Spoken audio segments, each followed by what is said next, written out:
Intinya, walaupun tidak secara konkret disebut di anggaran dasar kita, tapi di perkumpulan akte pendirian sesuai dari Kemenkumham diminta atau tidak kita wajib memberikan nasihat.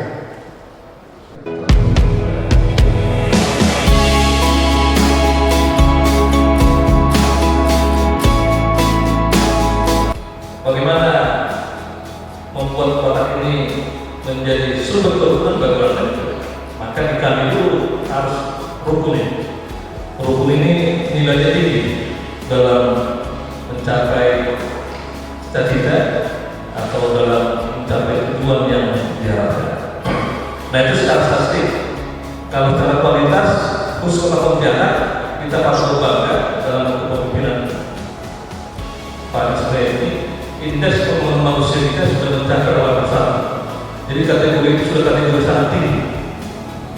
Kalau 70 masih kategori tinggi, tapi begitu sudah berkepala 81 lebih, sudah sangat tinggi.